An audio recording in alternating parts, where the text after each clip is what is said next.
Let me to that machine. No, you can't go on now. Something's doing his stuff. I can't aim, Professor. You just watch me.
Welcome to the Crimson Room or something like that.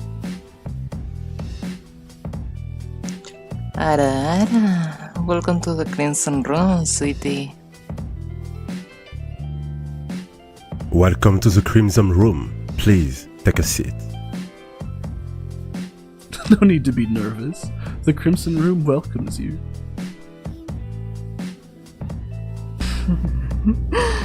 Oh, welcome to the Crimson Room. You look so sweet. Welcome to the Crimson Room. Enjoy your stay. Hi. Welcome to the Crimson Room. Have a seat, please. Ada. Welcome to the Crimson Room, darling. Yara Daza. Welcome to the Crimson Room.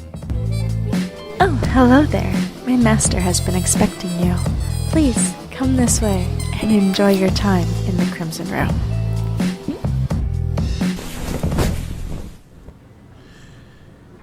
Yo, how is it going, everybody? It is I, your sadistic spirit guide, Yokai Papiwolf, and we're joined by a fun new guest, Omega.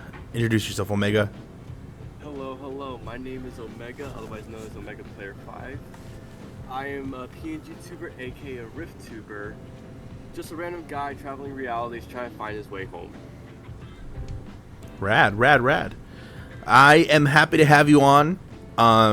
In fact, it's because of this show that I found you, honestly. Oh, was it? Oh, yeah. So, we had a very fun guest. A good friend of ours, the changeling fanboy Kiki, was on, and he had said before, I always like to give the option to the guest when we leave. I like to rate out somebody, but I like the guest to pick the rate out. And he happened to go, well, I have this friend, and I think we should raid them. And I was like, oh, really? And he was like, yes, sir. And I was like, okay, buddy. And he picked you. I was like, whoa, this guy looks like Jason Voorhees with the mask. Oh, hell yeah, he looks cool as hell. And the rest is history. Yes. Because I remember you rating out to me, actually. And ever since then, I just like... Yeah. Yeah, like right after that, I went to go follow you on Twitter, found out your stuff, and I was like, wow, this guy's actually cool. Found out you did like the Red Room stuff. I just been kind of like lurking in all the streams. I honestly, I have just, I think your design and your like core style has honestly like made me go like, dude, this dude's fucking rad. Hell yeah, I'm gonna follow him. And I've enjoyed. I think I've not enjoyed a stream. All your streams have just been fun, chaotic. But there was one where I knew that we were on the same wavelength as people. Might I ask which one that one was? Your Owl House tier list one. You know what? That's fair. A lot of people came for that one. That dude. Okay, so Owl House, like Stoney can attest. Owl House was the show. So you know how every new couple usually likes to show the other significant other something to like watch or something. And Stony was like, "Oh, you should watch Owl House. If you liked Gravity Falls, you will love Owl House." And I was like, "Oh, okay." And like that, I was glued. I was stuck in there. I fucking loved it. And to see every time I see somebody post about Owl House, I'm like, "Yeah, fucking Owl House. Let's go. Let's go." Owl House is one of my favorite shows. I hate how they canceled season 3. Because like after season 1 came out, I watched every single episode the day it came out. Like I have my freaking Disney Plus notifications on, just so I'll get like that new episode. It's a great series. I would highly recommend it to everybody. Yeah, Owl House is fantastic. What's good, Goku Black? I think when I started watching it, ironically, when I caught up, season 3 had just released the first episode. Oh, season 3! I cried. I'm not even gonna lie. The last episode, I straight up just cried. I get really emotional when main characters die. Like I know they're gonna come back, but I get so emotional over it every time. I've watched. You go. Sorry. No. I was trying to think my thought through, but like, I think what kills me about the Owl House ending is that ending shot where everyone is like says goodbye. Right. It just feels. It's such a hard feeling. Like there's so many shows in anime that do something similar, where like they say we'll see you again, and you know it's. You know that's like it's half true, but it's also like it's a goodbye, and it hurts. It hurts your heart. It's like when you play like Kingdom Hearts 1, and it's a kind of a sad ending, and you're like, "Is this how I'm supposed to live life?" That's a hard, agreeable statement there. Oh man, but yeah. Oh yeah, Stoney's definitely going crazy. Stoney loves Owl House. She will talk your ear off of it. That's her favorite show. No, I know. I think it was like a few days before the what was supposed to be the Among Us collab. Me and Stoney got into VC. We were just talking about Owl House. Yeah. And then we drifted off to the subject of Sims. Owl House and Supernatural. Yeah, that's her whole shtick. Oh my god, I love Supernatural. I have a tattoo with the anti-possession. Oh, you got the anti-possession one? Yeah.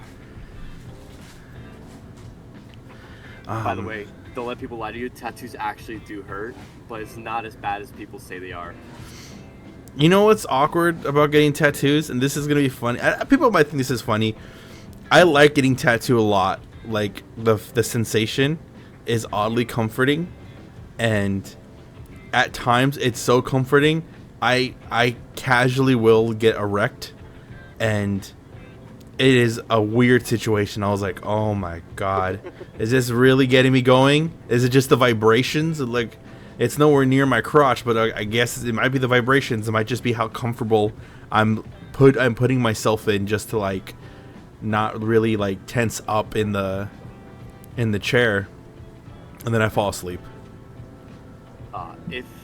If you like Gravity Falls and Owl House, another show I would definitely recommend is Amphibia. I watched a couple episodes. I liked it. I really liked it a lot. I need to finish it though, because I heard amazing things about the last episode. Oh, yeah, no. It's not really a hooker. Like, it doesn't really have a hook at like the first, like halfway through the first season. It's not until you like get like halfway through the first season when you actually start getting hooked to the show. I will say it's kind of like Owl House at the beginning, where it's like there's not really much of a plot yet, except for someone trying to go home, and then like all the interesting stuff happened much later on. I know like there's a lot of like intricate character work, because I know like the friends each have like their own kind of like each of them. I'm not gonna say they're toxic, but they're kind of toxic. Like they each have like a go-to. I need to finish it. I haven't finished it. I left off like on random episode. I will say, I won't spoil anything, but I did also cry at the very end. Oh God, no. Let's see. I love animated shows like this. I think Disney really like. I want to say they screw the pooch, but they kind of do. With these like very like nice, these animations that are not necessarily adults, but they don't treat you like a kid. Like they treat you like a fan. Yeah, exactly. It's like Disney has a lot of like hits and misses. Like Disney's best shows is, in my opinion, Owl House, Amphibia, and Gravity Falls. It's the best shows, and like the new one that just came out recently, I've been watching that one. Star versus the Forces of Evil was good too. That was a good one too. I watched that one twice. Star versus. See, those are all amazing. I came into this. I came into the like this with like Adventure Time. I think Adventure Time was like the first time. Oh, Adventure Time is also a good one. That was like we forgot about that. Adventure Time was like the first time I ever like really like thought, oh my God, is the cartoon legitly making me think some like deep ass shit? And then the gem, in my opinion, my gem, Steven Universe came out, and then Steven Universe just destroyed my heart in so many different ways. Like Steven Universe didn't try to destroy my heart. It just was like, hey, you know, humanity, it's a thing you shouldn't take for granted. I was like, I won't take it for granted, I promise. Hard agree right there. Oh God, see the card. They don't make. I mean, they do make cartoons like this, and that's the thing. They do make these cartoons like this, and I am very happy. Like a lot of these cartoons do get they get the attention from the fans that they deserve. But it's really these like corporations that kind of like, it didn't make us enough money, and it's like, it could have, if you would have let it. Right. Like these are good shows, especially like if you go like watching the stuff that was canceled. Like if you see like deleted season, well now you're like, that's really good. Why didn't this just continue going? Yeah, Sony's right too. And if it's too gay, they get afraid of it. They don't want to touch it. I got so pissed off because. See, I was reading stuff, and season 3 was supposed to be like this whole shtick of them trying to get back into the demon realm. Yeah. And it's very obvious that Owl House is too gay for Disney. They're trying to cover it up, being like, oh, it just wasn't what we're looking for in our shows. Bitch, half the time your shows are cussing and cursing. Have you seen Marvel? Yeah. But oh no, Owl House is too inappropriate. Like, I can go on like a whole hour rant, dude, just about the Owl House drama. I think it's just annoying how, because the thing is, it doesn't even feel. It's like, I don't know. Everyone's fucking big thing is it feels forced. It feels like you're forcing it down our throat. Does it really? You're telling me that? Not really. Like Luce comes off already like queer, like yeah, off definitely. rip. And then her subtle attraction, her blushing to both like Amity and Amity's brother and sister, that made sense to me. I was like, yeah, at that age, that you're gonna start having feelings for like almost anybody. Like it would make sense that this is like your discovery of who you are at that tender age of 15. Yeah, and it wasn't even like they tried to force the relationship onto their fans. They slowly eased into it. I think they had the greatest character development for Amity. Like I fucking hated Amity, dude. I wanted Willow. I thought Willow is she's my favorite. She's one of my favorite characters. Her and Gus, they're the dynamic duo to me, bro. I'm just saying, Willow had like the perfect opportunity to become the villain there. Oh, I'm just saying. Season 3 She had the perfect. Yeah, she had the perfect villain. The perfect villain origin story. Owl House is the kids show. Yeah, Owl House is a good kids show for people coming to terms with their sexuality, because I think that is the biggest issue like that all these people kind of have is like, there wasn't this many gay people when we grew up. I was like, no, there was. You guys just stoned them, beat them, or made them hide in the closet. Like, yeah, you made them scared for their life. You made them scared to be who they were. And now that everybody's finally accepting that they are who they are, you're now mad that there's more of them. There wasn't more of them. It's the same amount. It's just that they're more public about it. I mean, for God's sakes, I think like the first like cartoon queer relationship like we were ever even teased about was like Marceline and Princess Bubblegum, and all we had was like, oh, they used to date. That was all the voice actors were allowed to say. That was all they were able to give. Like people was like, oh, they used to date. They used to be a couple, and it's kind of like it's cute because you're like, oh, okay, so these people are queer, but then it's like, but you want to see the relationship. You want to be able to relate to the character in that aspect and see what was wrong, and the writing for that is still fucking great. That It's funny to me because like when I was watching the season finale for Adventure Time live, and I remember seeing the last episode, and I remember seeing Marceline and Bubblegum kiss, and I was like, oh, okay, that's just a thing. And I was like a really young kid back then. It didn't, like, I didn't think of it as like, oh, that's two girls, that's interesting. And I was just like, that's just two people kissing. That's just two people in a relationship. I think it's funny. I just had this conversation with my mom earlier because she was watching Grey's Anatomy. No, okay, that sounds weird. My mom watches Grey's Anatomy, and there's a character. She's queer, and then my mom, she doesn't care. She likes watching the show. She thinks the stories are good, but she feels like she has to hide the TV because I think she believes it's. She says she thinks it's inappropriate, but I don't think it's not that she's. I would say she's homophobic, but I think she just has this idea that like. It can like it'll start ideas. I'll have questions that she's not ready to like have with my younger siblings. My brother, he's fine. He's like 12, 13. He's gonna see. This is the age where all he's going to see is like queer kids in his middle school. For my younger sister, she's like 5 or 6, but at the same time too, I think she's at that like. I think we live in a society where like people are like, oh, those girls can kiss, and it's like, yeah, that's a thing that happens, and then she goes, oh. But do they kiss boys too? Some of them do, some of them don't. Like it's a hard conversation to have with kids, but I think this is like we're in a safer element than before, where like, you know, we can give these people at least a little bit of a voice, you know? Yeah, exactly. But man, we just went off a tangent on cartoons. I love that this is how we started. Okay, slightly off topic, but kind of on topic of, what was the show we were just talking about? Adventure Time. Yeah. I remember the Adventure Time last episode, both me and my brother. We remember it being slightly different. And nobody seems to believe us, so... Because me and my brother, we would talk about the episode every single day for like years after it came out. Yeah.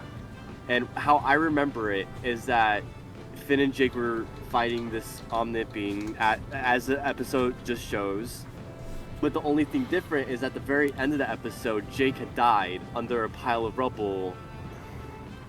And when me and my brother were rewatching the episode again, we were genuinely confused because we had just talked to our mom about this too. And she's like, didn't you guys just say that was completely different? Jake's not dead. I'm like, but he was. And how I also remember it was the whole episode was BMO talking about it from like years into the future. I don't know if you've seen like that little scroll thing that's like the new Finn and Jake. Yeah, the what's his name? The little bunny and one of like Jake's descendants. Yeah, it was that episode was BMO talking to them, and I've done research and it's just nobody's talking about that. I'm like, I might actually just be going crazy. No, because I had a similar experience with Bob's Burgers, and there's a scene that they've even kind of admitted that they had to cut out, and it's a scene where they first introduced Mr. Fishoder, and Louise has a line where she says, "I'm gonna marry that man someday," and they have completely cut it out in every releasing of the episodes. And I remember watching that, and I was like, that's a little weird thing to say that's a weird thing for a little girl to say. And I looked it up, and it existed. It existed. They just took it out of all the versions because of the fact that yeah, it's kind of weird for a little girl to say she's gonna marry a grown 50-year-old, I mean maybe 60-year-old man. Yeah. It's very I think my case is just more of like the Mandela effect. No, we're not getting Han soloed, bro. It's like they might have edited it. Han shot first. We're not gonna get edited.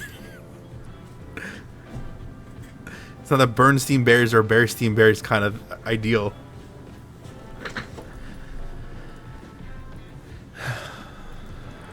I was like 10. We were talking about cartoons. Like episodes that get set, like I guess they get soft censored is what they're calling it, where they edit a specific dialogue or line out of it because it could either be taken as inappropriate or just too far gone. Yeah, it happens a lot more than you would think. Oh yeah, and then it makes you feel like you're crazy because you're like, no, I remember they said this in this episode, and then people were like, but in the episode it clearly that's not the thing, and you're like, don't you fucking do. Yeah, Lilo and Stitch, the washing machine scene, they edited that too. I saw that one the other day. I didn't even realize it until like I saw that. I was like, wait a minute. Yeah, they definitely they're doing it a lot now, and you know, there's nothing wrong with it, but there is like a little element of you kind of want to have like the unedited version or the uncensored version of it. Exactly. Just to like, you know, show people I'm not crazy. They aired this version and they had to change it. It was like, I could have sworn this happened. Why is this not happening? Exactly. But Omega, insane over here. I have questions I want to ask you because, one, your name's Omega. Where did that come from, bud? Because I would think you would go by like something, I don't know, like I don't want to say Jason Voorhees because I feel like that's too on the nose, or like Masked or something, or White Mask or. Okay, so there's a few things that made me come up with my name. Okay. And why I kept it for so long, because I came up with it in 2018. Okay. I've been working on like Omega since 2018, which is I think is like 7-8ish years. But you've played Fortnite, right? Or you, at least you've heard of it. I played. I definitely have been in a couple seasons playing it. There's a skin named Omega. And again, this is 7 years ago. I was like 11 when this happened. No, I was 12. I was 11 or 12. One of those two ages. And I had made an Xbox account for the first time, and because I was at my aunt's house, and I was like, oh, that's a cool skin. I really like that name. Let me just go it. Omega was taken. Omega Player was taken. But Omega Player 5 wasn't, so that's the one I chose. But then I kept it. I was going to change it, but then I kept it because I was such a huge pushover in middle school and high school. Well, not really high school, but I was a huge pushover in middle school. Yeah. And if you look at wolves, right? Yeah. Because I had gotten to like wolves. One of my favorite animals is a wolf, or a husky, which is the closest descendant to a wolf, in my opinion. Again. Look-wise, yeah, definitely. But in a pack, there's the alpha, there's a beta, and then there's the omega. Alphas being the leaders, betas being like those normal things that have like little jobs, do this and do that. And then there's the omega, which is like the weakling of the group. And that's how I saw myself throughout middle school. But I had already gone like, what was that? 4 years with the name online, because that was my online name on everything. I was like, I'm just so used to the name Omega now, there's no point in changing it. Oh. And so, yeah, go. I was going to tell you this is like a fun fact. Do you know that's the alpha, beta, and the omega thing is only in wolves that are in captivity? Really? Yeah. I did not know that. So, fun fact. The reason why there is that is because of like all creatures, like when they're in prison, there is like that prison mindset that takes over. So there's that it kind of distorts the senses. But the wolf pack in itself originally is the mating pair, which is the alpha. There's usually a male wolf and a female wolf, and then all the betas technically, or what would be called betas, are all their kids or their younger siblings that decided to join their pack. Okay.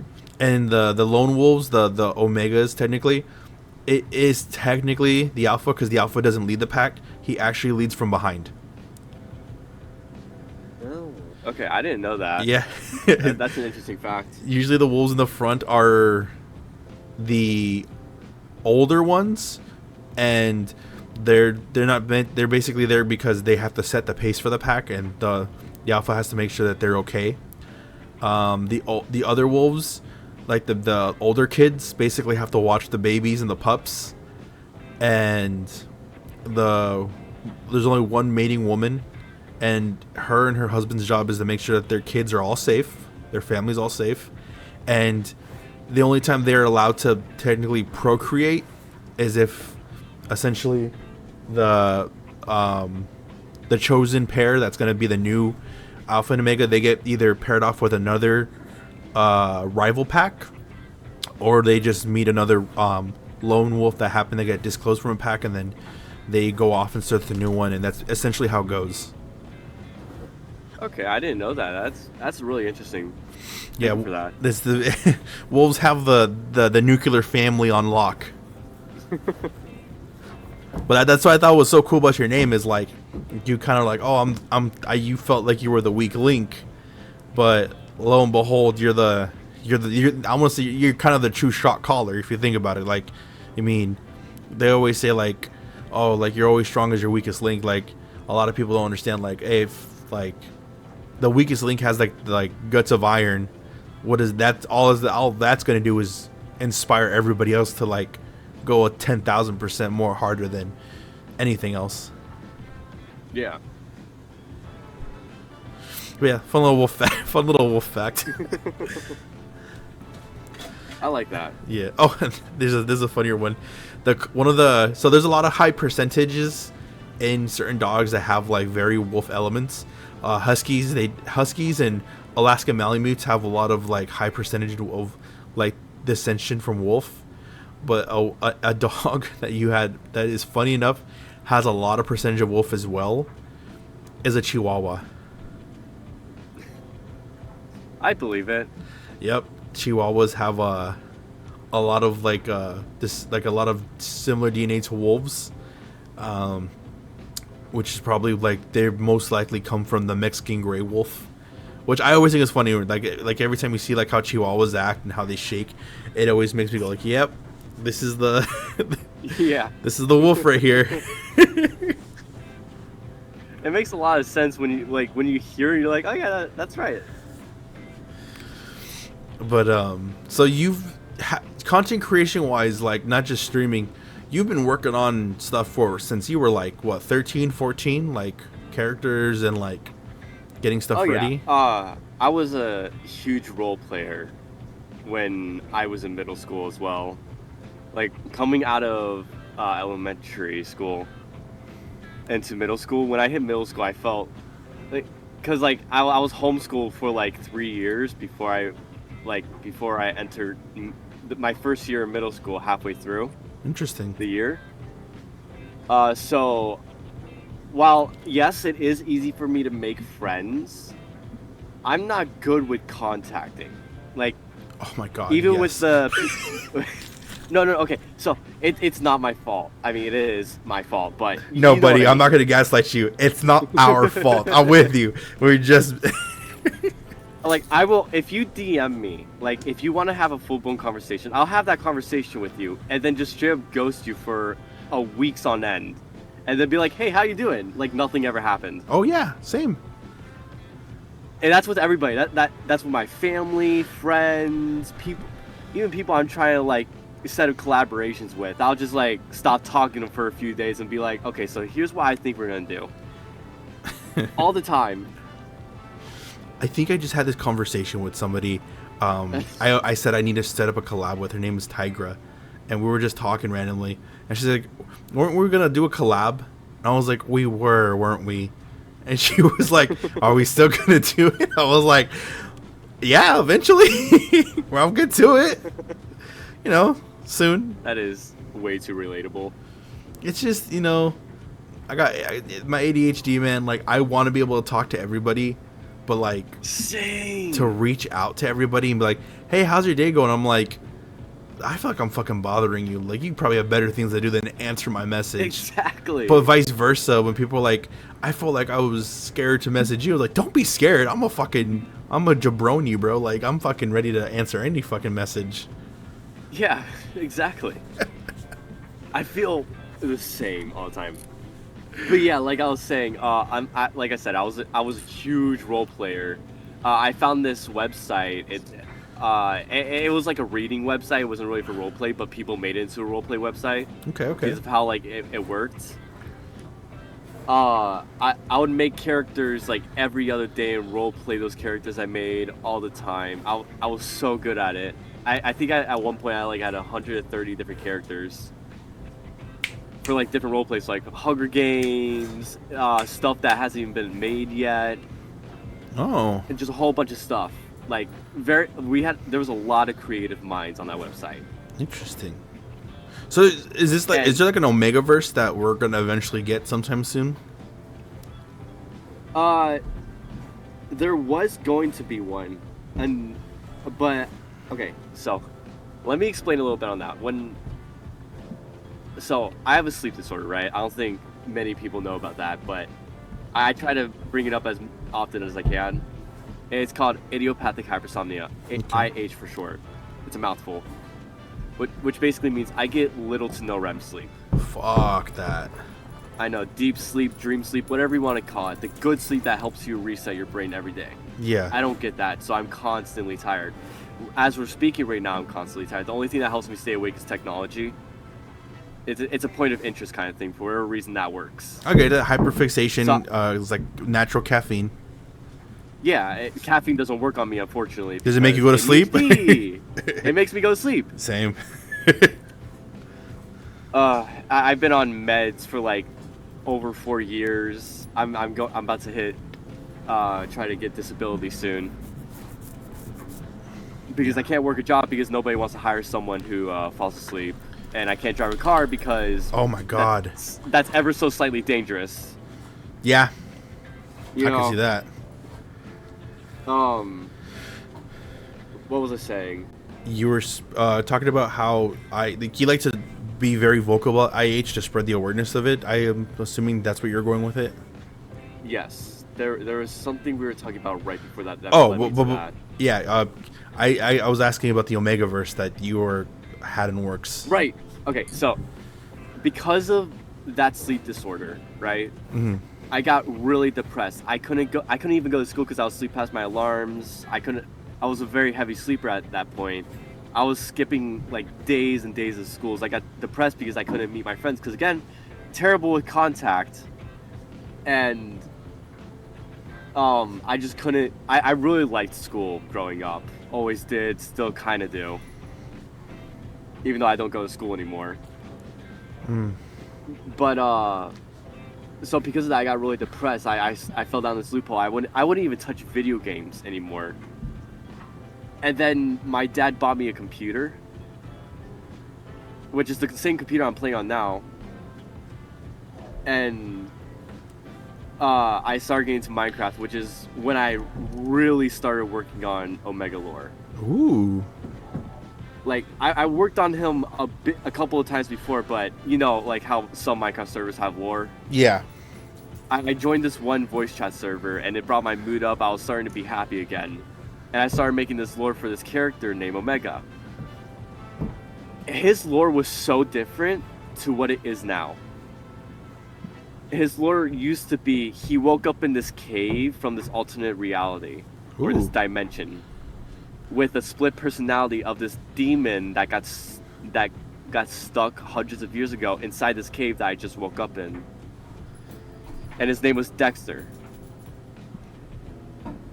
And basically it was just gonna be me fighting over my own body, half evil, half good, etc., etc. And I was planning on making it like other dimensions gonna be forming into my body, where one time I'll be a pirate with like completely different memories, and I was just gonna be the Omegaverse.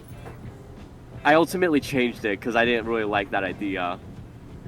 But there was a lot of characters I made for Omega. All of them were scrapped, including Dexter. The different version of that now. Oh, okay. I really like talking about Omega lore, as you will come to find out when you start asking me about my lore now. Oh, dude, this is it right here, buddy. This is like that was the pitch. This is you swinging. I'm just cracking my knuckles. Hold on. Okay, so basically what the lore is now, and I'm gonna gist it up because it is long. I'm writing a book for it. That's how long it is. Oh, that's the fucking best. I really love writing. My teachers always asked me why I was never in creative writing. Like, they got so annoyed I wasn't in it. It's like, you guys didn't give me the right element. You guys just fucking wanted me to fucking read Shakespeare and read The Great Gatsby and tell you why, like... Yeah, they're over here trying to make me read these books. I'm over here writing my own books, like... I get it. If Scott Fitzgerald wanted to paint capitalism and how people want to strive for this. But let me tell you why the Omegaverse has this. But yes, so I'm gonna gist it up because, like I said, really. Jizz me up, daddy. So, basically, Omega was kidnapped by this alien while going home from work one day. He was a normal human in his own reality, just a normal person. And again, it was close to Halloween, right? Yeah. Which I find funny because in my lore, when I started streaming, it was like 2 weeks from Halloween. It's fucking fate so out here. I know, right? But yeah, in the lore, it's like a couple weeks from Halloween. So Omega didn't think of that there was this like alien-like creature following him around town. He found it weird that someone was following him around town, but he didn't find it weird that there was an alien following him. Until like he got shot with a blow dart and passed out. When he woke up, he was strapped to his table in immense pain. And then he passed out again. When he woke up, he was no longer strapped. He was in this like completely blank room on this table. There was a mirror in there. When he looked into his mirror, his face was just gone. So you see my mask, right? Yeah. Under the mask is the exact same thing as you see as the mask. No face, just 2 eye holes. Okay. The reason why Omega wears the mask is because people get really scared when they see his normal face. And it's a lot easier to see someone with a mask on than it is to see someone with no face. So that's why he wears masks, is to appear less frightening to people. I see. But yeah, he had no face. It was just gone. And again, he was still in a lot of pain. It had dialed down a lot since then because he has no idea how long he's been out for. Yeah. And then this alien creature came back, ran some tests on him, made him do things he didn't really want to do. There's a bot in your chat. I saw it. Let me get rid of it.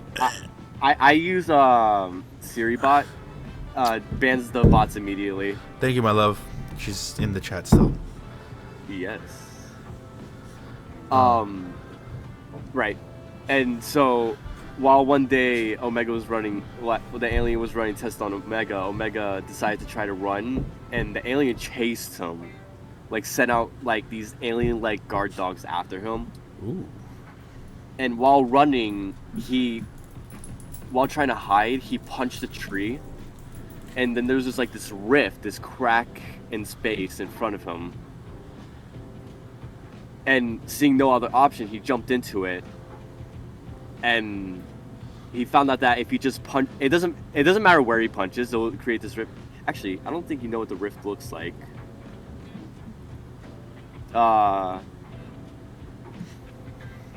It's on my reference sheet. I think I have that still.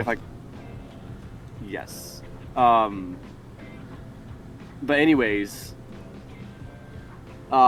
he would go through reality and reality until like, what I have it written is about 50, but there's not really a number of realities he's actually visited to before he decided to settle down a bit. Yeah. And that's when he realized, I have no idea where I am. I have no idea what I'm doing either. He's just punching holes into space, trying to get away as far as possible. And like the first reality, before he started just punching and punching, going through realities, because the first reality, he tried going home, right? Like after the first reality, but he died in the first reality he went to. Yeah. And this was also not very well-known fact, but Omega can die, but he comes back moments before his death happened. Ooh. Like a checkpoint. It varies between realities and what happened. So like like the doctor? Yeah.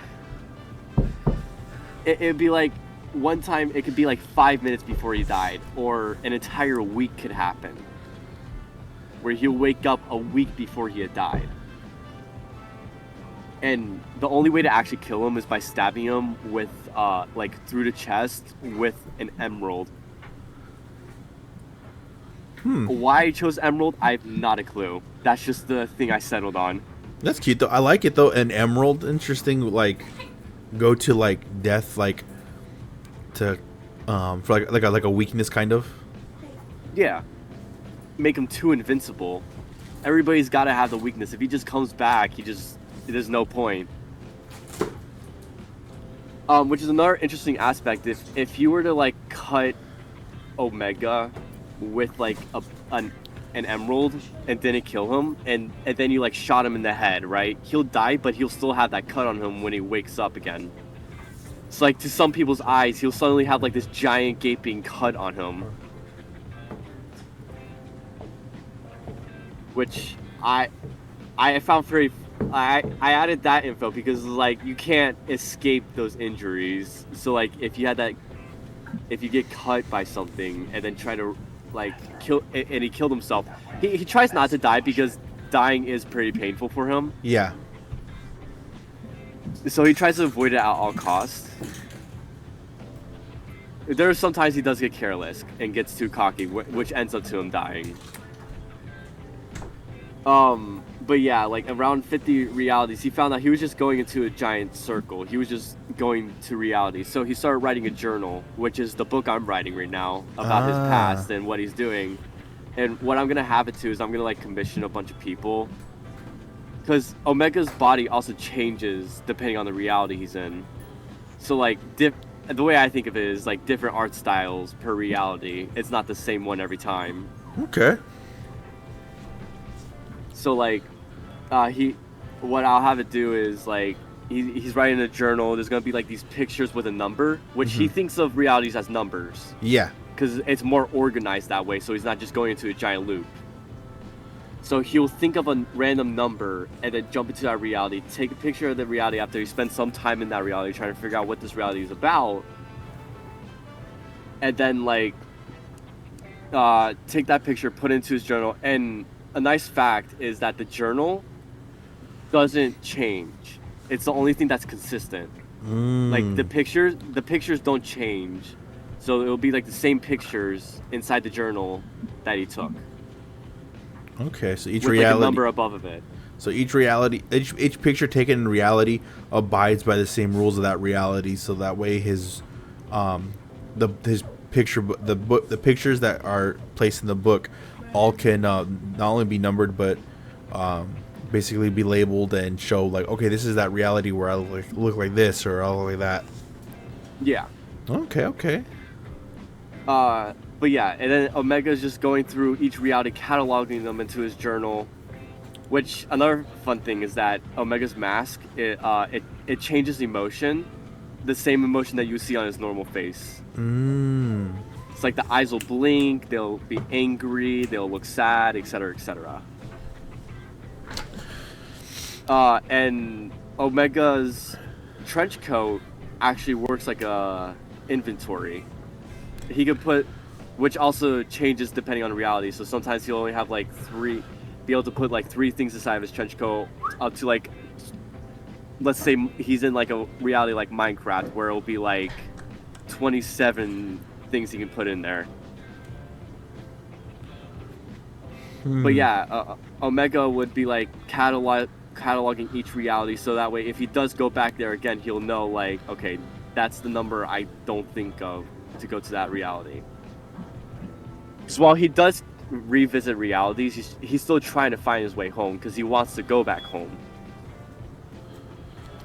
This is so fun. Like if I had to write for like a character like this is so, because you really could like everything just be its own like insane story. Like I know it's such a perfect like it's like, because no matter where you go, no matter like how you start or how you end, it can go a million different directions. Like this is, and then especially if like you were to like put this as in a chapter, or like I don't know how you would I guess worlds, like you really could like tell like the funniest story, the saddest story. You could tell like so many different stories with a character with like an interesting aspect like this.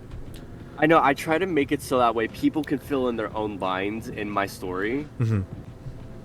Like, say, because I want it to be like people can make their own story with my character. I really want people to be very interactive with me. If that makes sense. Yeah, it definitely does. Like it allows I think what it gives very much leeway that a lot of writers like. It's kind of like the opposite of like, I think like comic book writers, where like some comic book writers can get a hold of a character after like after an arc, and they just kind of don't really capture the voice of the character. And there's some that like people like rave about, like, oh my god, when this person gets behind the pen for this character, he tells a fucking novel, he tells the most epic story ever. And that really gives like you really kind of take that like pressure off of people. You're like, no, everyone can tell an Omega story. Yeah. And that's why I enjoy writing Omega so much, is because I like you said, anybody can write Omega if they tried. Hell, they don't even have to try. You just write me into. I don't even have to be in the story. I could just be like a side character. Yeah. That was just there as an observer or something. It's so fucking fun. But yeah, Omega just like continues going cataloging, like I said, until he enters this new reality, something he's never seen. It's just a void of space. Which I will say now, there's 2 different kinds of realities that you can go to. You can go to a reality or an alternate reality. I made a post about this on Blue Sky the other day, but an alternate reality is it's like, okay, so it's like an original reality. It's like it's split off. Yeah, it's a something branch. Different. Yeah, a branch. That's exactly how I described it though. It's like if something slightly different happens. So like, say someone sneezed again, that's now its own alternate reality. And so, because this Omega entered an alternate reality, which is actually an alternate reality of his reality, which is very important in his lore. Yeah. Because this void of space, there's this cage. And Omega accidentally opens the cage to see this guy. This very, rather skinnier version guy. He's also missing most of his face, except for like this crooked, jaggedy smile. These void-like eyes that have like a purple hue to them. And like, basically, and I actually have an image of him. I'll send it to you.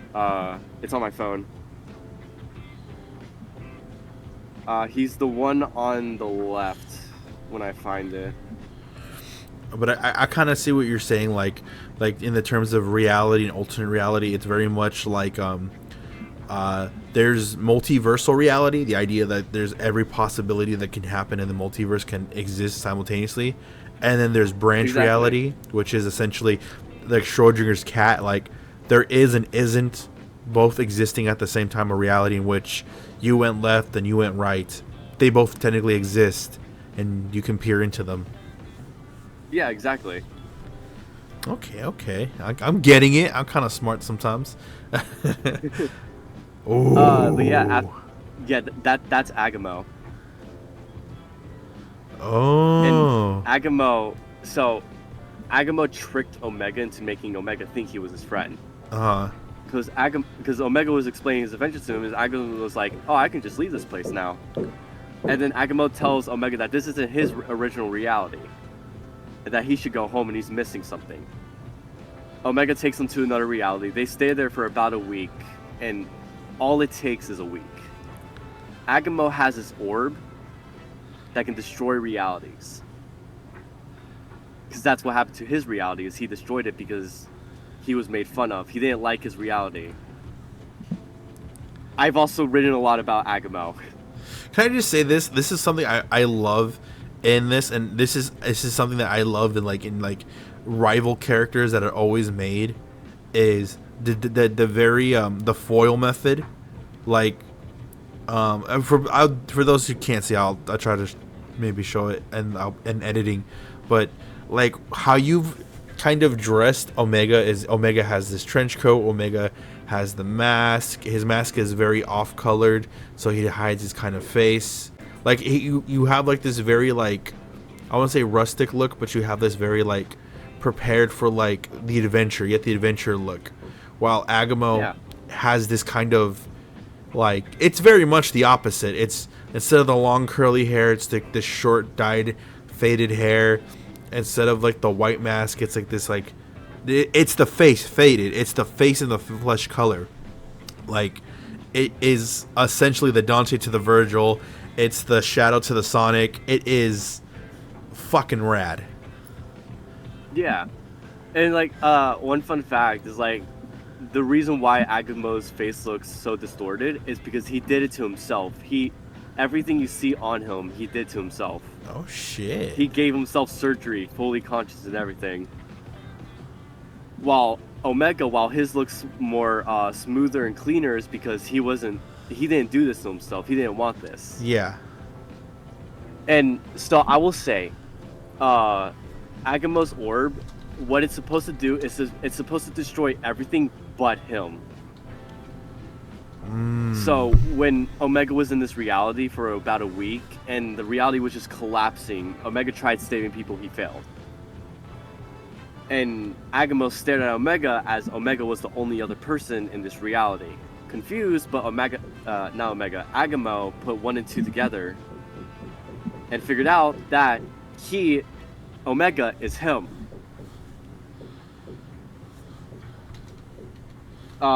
And I'm gonna go into a little bit of Agamo's lore, where Agamo, so this is where the branch comes in. When Omega and Agamo were born, Omega, his mom kept him, but for Agamo, he was put into an orphanage because his mom didn't want him. Yeah. And that's where the branch happened.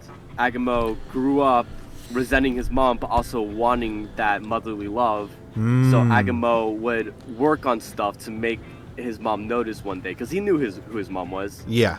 It wasn't a secret to him. He grew up trying to make these inventions. Like, he found out how to make people fly. People laughed at him for that. He found out how to make people need not necessary things. People laughed at him at that as well. So tired of all these inventions that are life-changing, he created an orb. The orb that can destroy realities. And while he was presenting that this orb can take people's life source and make whoever holds the orb stronger, people laughed at him again. And all he did was just smile. And smile he did as the orb started just destroying everything. Until Agamo was by himself, and then some entity locked him away because he was too dangerous. Until Omega freed him. This is fucking awesome, dude. This is like a fucking video game. Like, this is like, I wish. This is fucking like, I see. This is what is like the meat and potatoes of writing. is when you're able to like flesh out, no pun intended, flesh out these characters, give them the, not just give them like these like fun background stories and like give them these like very like fun dichotomies, but really paint the difference in it with like the imagery, paint the difference with the dialogue, paint the difference with like how they present themselves, like based off of just design alone. Like Omega has like the very like soft like coming into the room like kind of Gojo feel, where he's like yo, but then you have like the Agamo look where he seems like the very abrasion, the very like the wrong word sets him off. Yeah, I will say, Agamo always smiles. He's only frowned like once, and that's because of like something Omega said to him. And see, Agamo hates the fact that Omega wants to go home, because in Agamo's eyes, Omega has everything in his hands. Agamo gets pissed off because he's like, you have everything, you're just trying to go back to your simple life? Omega doesn't want this adventure, he wants to go home, but he'll do what he can to help people. Yeah. Oh my and Agamo's mad because he never had friends. He never grew up, and Omega has all these friends from different realities that he can just visit whenever he wants. This is fucking genius, dude. And those aren't the only two characters. There's also Rune. There's another character I haven't named yet. Rune is this talking sentient raven who had his reality destroyed. There's also Piper, this were-husky, where it's just like this husky that could just transform to his dire wolf at will. There's also Questman. I know it's not the most creative name, but Questman's the only other person, like the only significant person in Omega's lore that he's actually met before he accidentally freed Agamo. And Questman is just simultaneously in every single universe. Like, he's not jumping realities, he's just in that universe. And he has all the same memories flooding in at once from every universe that he does. If there's a quest in that universe, he will be there. Is he sort of like a Nexus being? Yeah. Oh, shit. It's like, he's very energetic, he doesn't really speak much, but when he does, he has like this positive voice that's always happening. And like he looks like a knight, I will say, like those medieval knights you see where they're wearing like that white I want to say tank top kind of looking shirt thingy over like chainmail and like this bucket helmet. He has like a red exclamation point like painted on his back.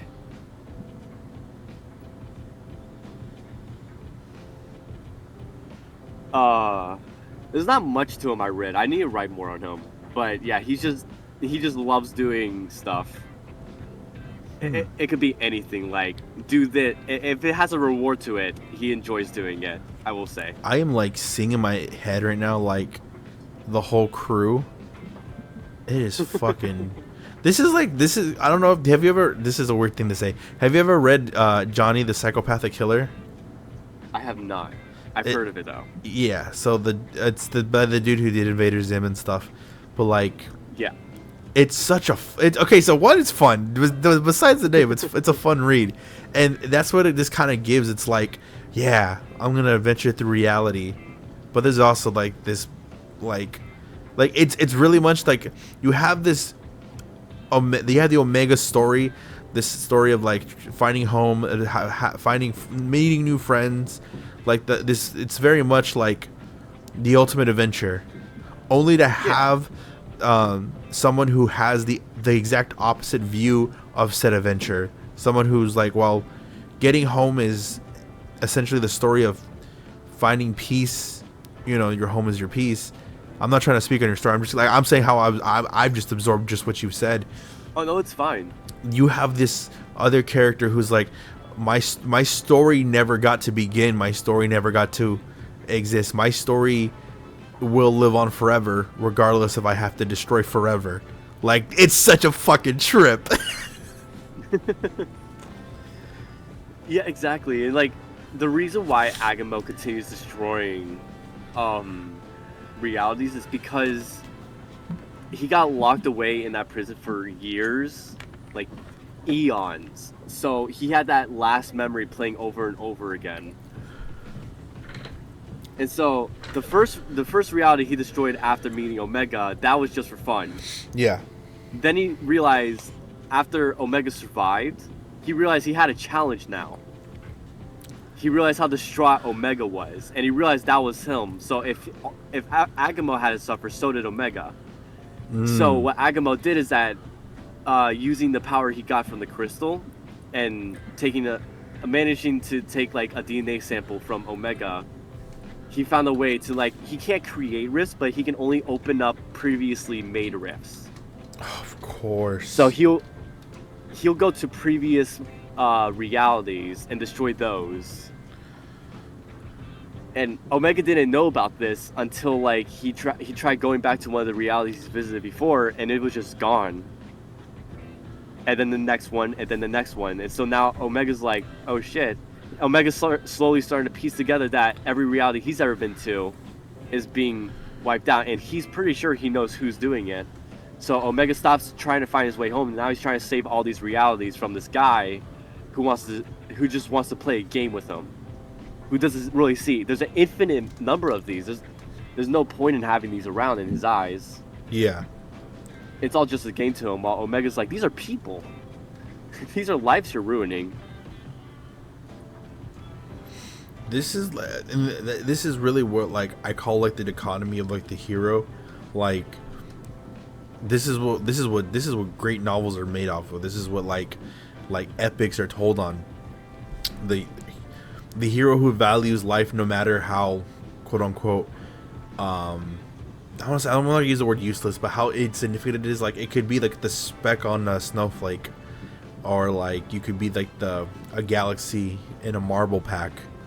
Like, doesn't matter. Like, to Omega, sentient life exists, and as long as it, exists, it has meaning, it has purpose.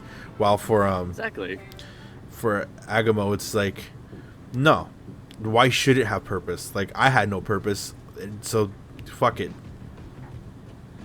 Yeah. Oh my god, so fucking cool. Like, dude, this is fucking rad. Things. Like I said, I've been working on this for like 7-ish years, since whenever 2018 was. I've lost concept of time at this point. That's all good. Don't worry. Time is an illusion.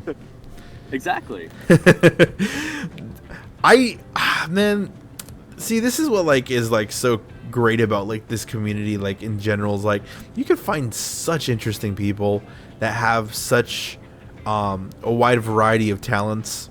You have VTubers who can sing, you have VTubers who can like legitly write these like epic novels, these grandiose stories. You have people who can voice act, you have people who can like rig and design. Like, I'm always impressed about the talent that comes out in here.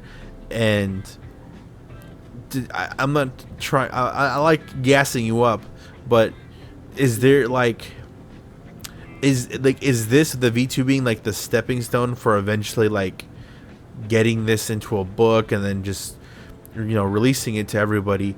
Is there like, what is the prospects after that? Is it keep streaming and like maybe give people hints on the books, or is it eventually like, oh well, I want to work on this as like hopefully eventually a cartoon, or get this in the works of like an animation style?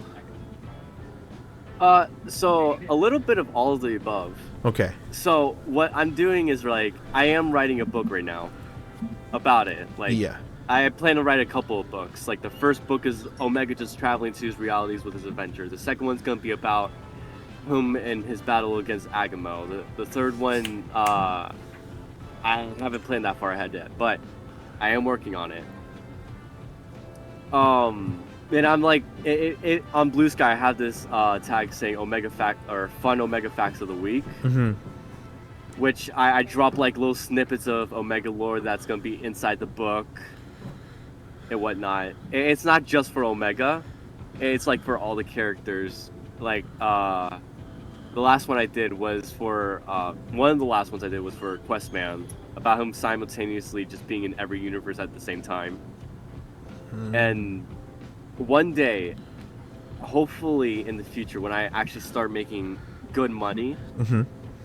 from like VTubing, streaming, as well as disability, I'm gonna try to get like a team together for an animation. Cause I heavily imagine these scenarios, and you can see those scenarios I put onto the book, but it'll be a lot easier to see those scenarios if you see them on the screen. And I do plan on making an animated series sometime in the future. It'll probably be years before that happens. And I'm hoping the book will be, at least the first one will be done sometime this year. Yeah. And how I'm writing the book is like a journal. Like, you've read Diaries of a Wimpy Kid, right? Yeah. So it's going to be like something like that, where it's just like little snippets of Omega's day through each reality, what he's doing. The first book, like the first few pages of the first one is just him explaining what happened, how he got here, a little bit about himself. And then he's just going to go to the adventures of a few realities before this one, and then the one he's currently in, and then et cetera, et cetera. That's a great prospect. I'm like seeing the vision. I'm seeing it all. What I'm hoping is like one day people like see my character, see that he can just go anywhere he wants. Doesn't matter if he's the main character, side character, or some just random guy in the background. I just hope people like start implementing, and I get it's a big hope. Not a lot of people will just take, oh hey, this person's that, let me just take that. Because I know like a lot of content creators don't like that. But what I'm hoping is that like one day people see my character and be like, you know, that's a good character. And just like put it into their stuff. Like, say they're writing a book and be like, oh, I accidentally bumped into this guy wearing like a mask with 2 eye holes. Didn't think much of it. Or like into a video game, or like you know how like Bill Cipher pops up in a lot of animations, like Rick and Morty, etc., etc. That's what I'm hoping for like Omega one day. It's just like you see, just like in the background you see this one guy just running by. See, that's cool though. I think that's like it's a very fun, like almost Where's Waldo kind of aspect to do in like VTubing like lore or stories, where like someone's just like, huh, that was odd, and then kind of like have you as like a fun Easter egg in like different people's lores, and then you have like such a already setup that's like it is possible. Your whole lore is the basically going through these realities, so like it's legitly onto the said content creators to go like this is like a fun nod to so and so, and it's like, well, there he is. There's Omega. Yeah. Ultimately, all of this is just so fucking smart, because it really does. It just adds so much, not just to lore, not just to fun storytelling, but like being this Easter egg. Essentially, you can like be a parent. You can be anywhere. You can literally be in someone's VTubing lore. They're a taco, and then you just pass by and you're like, wow, that person didn't look like a food item. That was weird. Exactly. I'm hoping like one day that does happen, where I get to the point where like I'm popular enough where people would just start implementing me in random things as a joke, or maybe a part of their lore or anything. And what's like, and you said 2018 is where like it's basically like the big like, okay, we're going full force on this. It was that due to like, is that where you began your streaming as well? No, I started streaming last October. Oh, nice. Yeah, because like I was gonna wait till I moved, right? Yeah. But I don't know when I'm gonna move, because right now I share a room with my siblings. Yeah. So I was gonna wait till I moved, so I have like less background noise. And my dad was like, "Why wait? Just stream." I'm like, you know what? That's a good idea. That's such a supportive family to have, like, I know, right? To have people who believe in you, and not to say people who don't have that is like, oh, that means your family's worse, but to have like a legit like, have someone that's in your corner that's like, if this is something you're thinking about doing, I more than want you to try it. Just at least put yourself out there. And I think that's like, it's just so comforting to have family support you, and something that maybe, I'm not saying you weren't so confident in it, but something that you were like, I want to do it eventually when I feel like I have the best setup. Like, to have people go like, no, just gorilla it, just go straight in and, you know, work your way to like having like this professional quality. Yeah, exactly. Because like I always knew I wanted to be like some sort of entertainer. Yeah. When I was younger, and sometime in middle school, right? Because that's when I actually started appreciating entertainers and artists and whatnot. That's when my eyes opened to like, wow, these people really do work hard for what they do. That's, yeah, I could see that. That's usually where like the consciousness, the awareness of like everything around you starts forming. You start noticing like wow, that was really funny. Like, I wonder, like, this person does all this and does this, and you're like, wow, that's a lot of work to do just to like do this one thing. Yeah, it was like I was gonna attempt to be an actor, but then I found out I have facial dysmorphia, which what that is, it's not like I hate my face, but whenever I see it, because I like how I look, I want to change how I look. Yeah. Even if you gave me the opportunity to, I wouldn't. But for whatever reason, my brain whenever my brain sees my face for like more than like 5 minutes, I'll start getting like huge anxiety. I'll start like thinking about life, being like, wow, I really look like that, and then I'll start like going into this rabbit hole in my mind in like the course of like 5 seconds, and then I'll start throwing up because of how anxious I get because of it. I kind of see that. I want to say I have like facial dysmorphia because I do notice like off my face. I was like, yeah, my face is slanted. Like the way I look, the way I talk, like I feel like even based off how I see it, a lot of how I view my face, it's not balanced correctly, and it doesn't necessarily make me sad or angry. It just really just frustrates me because I'm like, it's not in order. Like, I have to tilt my head a certain direction for it to be even. But if I just normally just be relaxed face, I notice it the most, and I'm like, yeah, my face is slanted. Like, what the fuck? And sometimes I look at Stony, I'm like, how do you love me? I'm fucking ugly. Yeah. She goes, I don't notice that your face is slanted. I mean, I noticed it, but like I don't just always notice it. I'm like, oh yeah, it is what it is. It's whatever. Everybody's face is like got a little bit of slant, and then I was like, yeah, but it's my face is where I'm the most like hypocritical. Yeah, I could see that. And but yeah, because I found out I had facial dysmorphia, I can't really do acting because I would prefer to see the stuff I do. Yeah. If I'm just like watching like a big film that happens, I'm in it, I will be paying attention to my face and be like, oh, time to throw up. And again, it's not like I hate how I look. I love how I look. Yeah, I get you. My brain just processes it differently for whatever reason. So then I was gonna do voice acting, which I'm still trying to do voice acting. Yeah. But I'm not in the right position for that because like I still have a lot of background noise. Like, I mean, if I were to turn off my noise cancellation, you would hear a fan going. From what I was going to say, and it's very similar advice that your father probably has given you, is like when it comes to voice acting, yes, people want like clear line notice, but like I don't think that's ever like for example, there's a lot of background noise. Like for me, I have like a noise canceling blanket, so anytime I have to record lines, I just legitly drape it over myself, and then I'll record a lines or two. But even then, I think I always tell people, like, if you want to, like, you should you should always audition for everything, because you never know.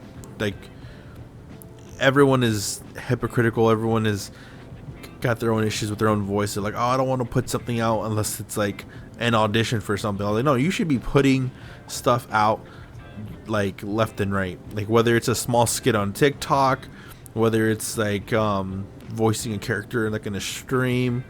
Like, I always tell people, like, just go at it, dude. Doesn't matter like if it's gonna be good or bad. Like, what matters is you're doing it, because that's half the battle. Some people just kind of buy a bunch of equipment and never end up starting it because they feel so self-conscious about their voice.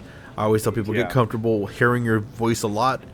That way when you eventually want to record and do stuff, you go in it like a fucking champ. Yeah, right now I'm trying to make a podcast, like a radio drama, where it's this character named Jaeger Benedict fighting like these creatures, like that really only pop up during the nighttime, but like it's the end of the world, and he runs this like radio station trying to reach out to people around him. He's explaining things he's figuring out or like his daily life, until he finds out that, because these creatures, they look human but they're not. Like you could tell they're not human. There's always something that's really off about them. They might, uncanny like valley. sometimes it's it's like sometimes it's obvious, sometimes it's not. The most obvious thing is that they always have the same voice and it's very distorted. And so like while the one time he wasn't paying attention to the time while he was looting, and like another thing is that the stores, if the stores are empty, like there's no human life in there, they'll restock to the stuff that they had the night before. So like he'll go in there, say he grabs a head of lettuce. Yeah. If he walks out and comes back the next day, that same head of lettuce will be there, but now he'll still have that other head of lettuce. Oh, it responds. Yes. And so like he doesn't really need to leave until like one day he wasn't paying attention to the time. And because like the creatures, you don't really need to lock your doors. They won't enter your house if there's a person in there. Yeah. Because as long as you have all your doors and windows shut, they won't enter. If one window is even slightly cracked open, they'll enter your house and then kill you. That's fucking diabolical. And so, yeah. But they'll do their best to keep you up all night. They'll be banging on your walls, your doors. And it's like, Jaeger, how he'll explain it is like the first day it happened, he saw one of these things chuck a car at someone, as if it was like nothing. But it works with cars as well. It's like as long as your car doors are closed, they won't touch the car. They'll be banging on it, but they won't throw it or touch it. They won't even enter it. So as long as you're in an enclosed space and all this stuff is closed, you'll be fine. You might be a little sleep deprived because they'll be banging loudly. But Yeah. You'll be fine. Damn, this is fucking rad. See, I still kind of am. I was working on an audio drama series, but it's based off of like the Marvel Rivals world. Ooh. Yeah, so like, I got tidbits of it already written down. Because I really enjoy the dialogue aspects of Marvel Rivals. I like this, like, some heroes come from different universes where a lot of things are different. Essentially, I don't know if this is where season 3 is going, but I kind of had like a season 2.5 where during the aspects of like what's happening right now in the season with Dracula getting the dark hold and whatnot, Apocalypse was looking for a new vessel in order to basically transfer his consciousness, and he decided that he thinks that putting it onto an actual robotic body would be the most sufficient other than another mutant. So he's in course finds Ultron and tries to transfer his consciousness to Ultron, but during the events of like the Darkhold falling into Dracula's hands, and then the universe is basically smashing into each other because of both the dooms. The transition, the transference basically didn't go fully correctly well. So there's this like new ego that's developed, very similar to the Ultron that we get like in the MCU, where there's a bit of a personality, and there's this ego developed in this Ultron. And he's basically Ultron mixed with Apocalypse, whom I've dubbed Omega Ultron. So yeah, Omega Ultron. He basically bonds with the celestial technology. He's basically like I thought it was a cool concept to have that, and then like have these like kind of like the young Avengers lineup be the heroes to go at it. So the main characters are essentially James Rogers, which comes from the universe of the old the next Avengers movie, where it's Captain America's son, where Ultron kills all the Avengers. Franklin Richards is basically their leader, and that's because I love Franklin Richards. I love reality warpers, and I love when technically like they are powerful and not powerful at the same time. I of course have to add his sister Valeria Richards into the story. I got Miles Morales, of course. We need multiversal people who've traveled through multiverse. I have Victor Munch for that. He's one of my favorite characters, and a lot of people don't talk about him. But there was a run called The Runaways. They actually made the ABC show of it. But Victor Munch is essentially the cyborg son of Ultron. He's Ultron's son, and he's very powerful. And I was like, oh, perfect. If we're going to do an Ultron story, we got to put Victor in it because it adds a little spice. And then, of course, because I love Scarlet Witch in Marvel Rivals, I got to put Wiccan in it because Agatha all along essentially like revitalized my love for like the Marvel TV show content. I thought it was done perfectly. I thought it was done phenomenally. I think every episode had me at the edge of the seat. I think we needed a character like Billy Kaplan to like, and Agatha, like a dynamic that's just so different. But yeah, that's just, I still am writing more dialogue scenes to it because they still gotta fight through vampires, fight through Ultron's four horsemen. Like it's fucking, it's stuff that I'm like very much revitalizing, like re-looking at old content of like comic books that I read before and going, okay, I think I'll keep this in there, or I think I'll do something different with this. Yeah, like making it its own property. That's interesting. And I really like that. My overall hope for it is because I think I like being a producer more than anything. I like voice acting as well, but I like voice acting like side characters or like very low like, I want to say low talking, but like characters that normally have like a single purpose. Because for me, those are fun. That's a quick throw your voice in there and that person might die. But I like making other people shine. So like my hope is to like eventually, once I got everything lined up, everything worked on, I could have people audition for roles. I can have it necessarily not be like be a full-on audio drama. You know what I'm saying? Like up to down. Yeah. Hey, if you're ever looking for an extra voice actor, I'm right here. Bam, perfect. See that's like my favorite thing too, because I think I am a part of like this voice acting Discord, and like one of the people in there was like, do you guys ever feel like it's hard to like make a portfolio or make a resume of your work when you know there's nobody has hired you for work and you only have a demo reel? And I was like, that is kind of true. And I was like, this is why, like, as a person, I like doing indie projects. I like doing like these kind of like small things to kind of get people excited.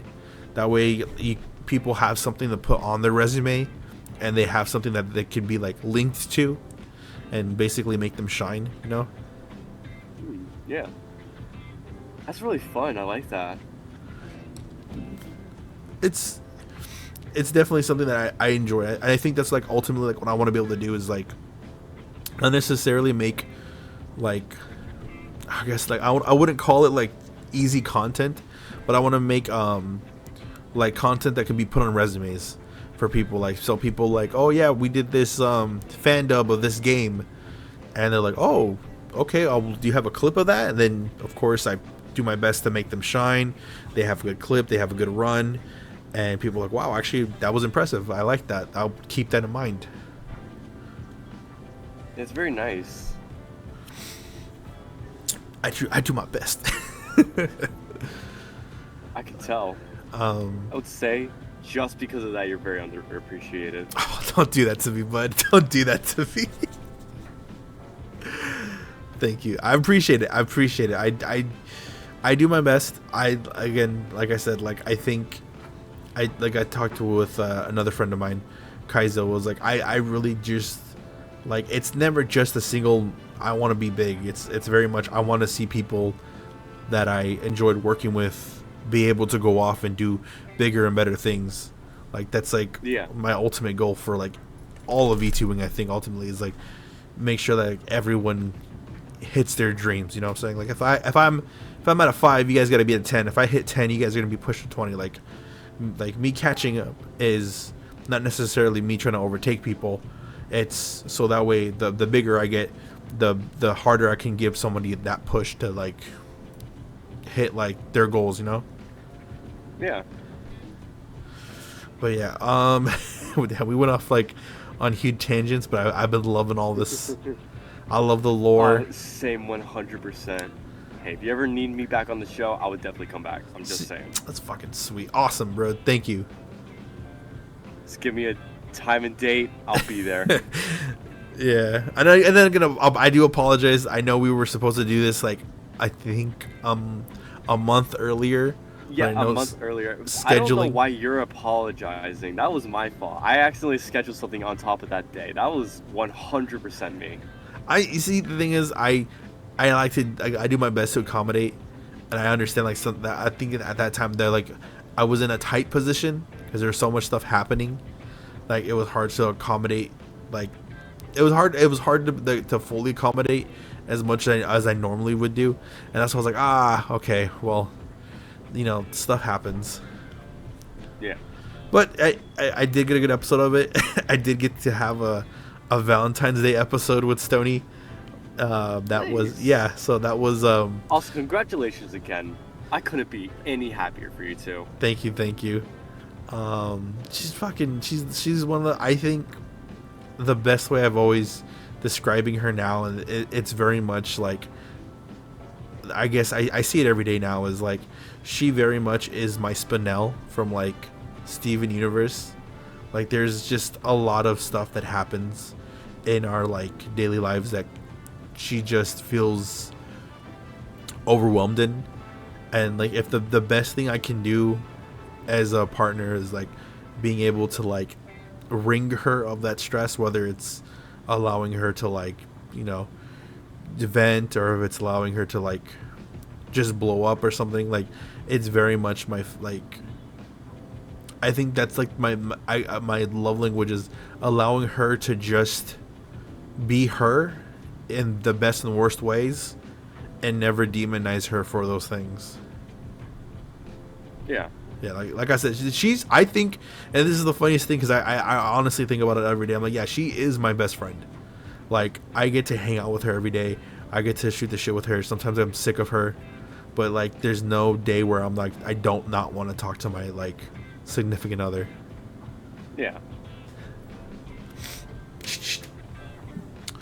But great. But again, I love that.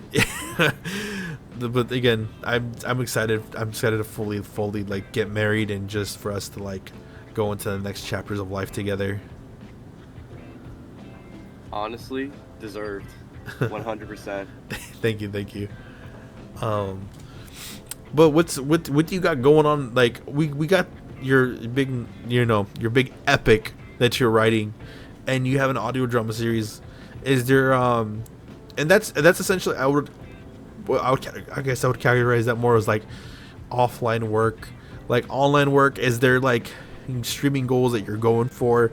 Is there is it like you've been setting up a lot of collabs recently? I mean, I think every time I do watch you, more and more collabs. You are in a collab every other stream I see you in, whether it's our very fun you know, Among Us Goose Duck collabs, or it's it's you being able to like jump in on somebody playing well, you just I saw you playing something recently. Was it Elden Ring?